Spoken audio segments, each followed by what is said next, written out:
Hey, welcome back to Unprofessionally Trained. Today,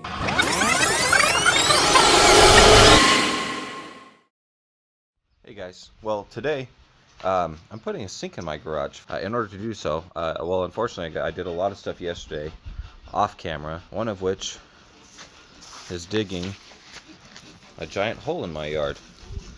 So a project like this, I would not recommend for the average DIYer because it's a whole lot of work. I have a 3-inch sewer line. What? 3-inch.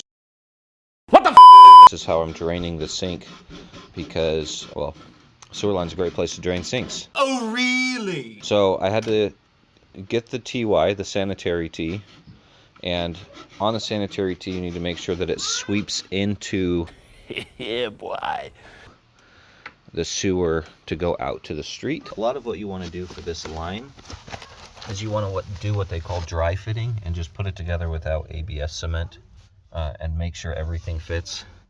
And then once you finally get it all fit into place, then that's when you ABS cement it. Right now I'm just holding it so my brother inside can put the ABS cement on and put the fitting on inside the wall. And then we're going to seal around that hole so we don't get water intrusion into the garage. Okay, we are inside the garage now. We're getting ready to change these copper lines. The original plan was to put the sink here, but the hole through the wall wouldn't be where the access to the sewer would be easy. So we're just about to change these copper lines over and send them this way into the wall. It's not going to be conventional because we're going to have hot on top and cold on bottom, but we have all of the drain line in now with PVC. And the way we're going to do a vent is with a one-way vent valve.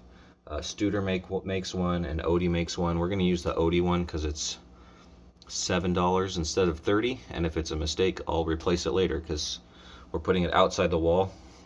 We just made sure the dry fit with the sink cabinet works and that the sink will sit in there and not interfere. So currently we've just cleaned up the copper ends. I'm not going to show you how to sweat copper. Well, Colin Furs can do that. I know he has some TikTok videos out doing that kind of thing. And then the last thing we're going to do is we're going to redo these solder joints so we can twist these sideways, tie into this copper, twist this sideways, tie into that copper, and then have the water off for inside the house for the least amount of time possible. All right, quick update. We finally got everything, the copper sweat in. Don't judge too harshly, not professional, but currently the water is on and we've got no leaks. We're going to throw the sink in place after we affix the pipes to the backer plate and then put the sink on top, and then we'll be just about done. We're gonna have to put in the vent and make sure the P-trap's in place, and then maybe another day I'll move the electrical box over here so I can plug in my power to my cabinets a little easier, and then the fridge will plug in here.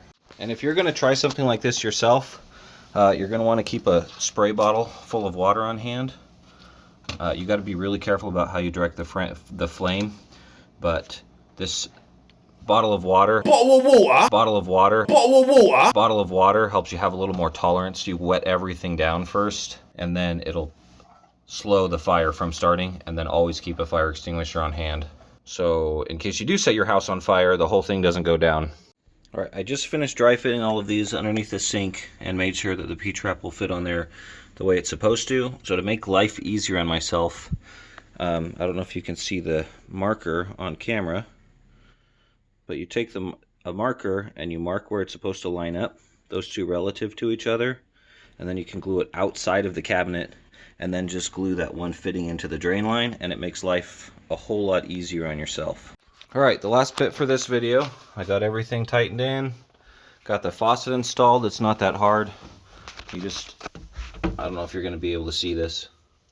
So everything's ABS glued together because it's ABS pipe.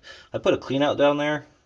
It's not something I see very often, or ever actually, but I wanted to put it in there in case something got clogged in the drain down to the street, and then I can push a hose or a snake in there.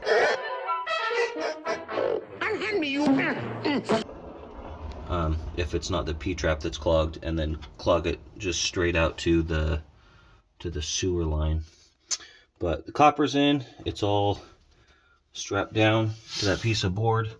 And then to install the sink, see if you can see up there, there's a little nut that goes around the bottom of the faucet. You just tighten that on, you put the weight on, you snap these two pieces together, and then you just tighten hot to hot and cold to cold, and that gives you, then turn them on and that gives you water.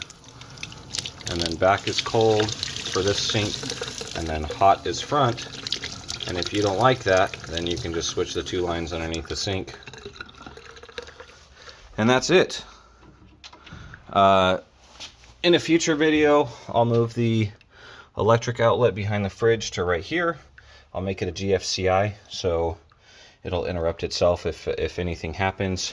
But that's going to be it for this video. Hopefully it's short and sweet. It's a lot of work. It took about 2 days to install all of the plumbing and everything after getting the hole dug. But it's done now. It's a very welcomed addition to the shop. All right, I'll see you guys next time. Thanks for watching.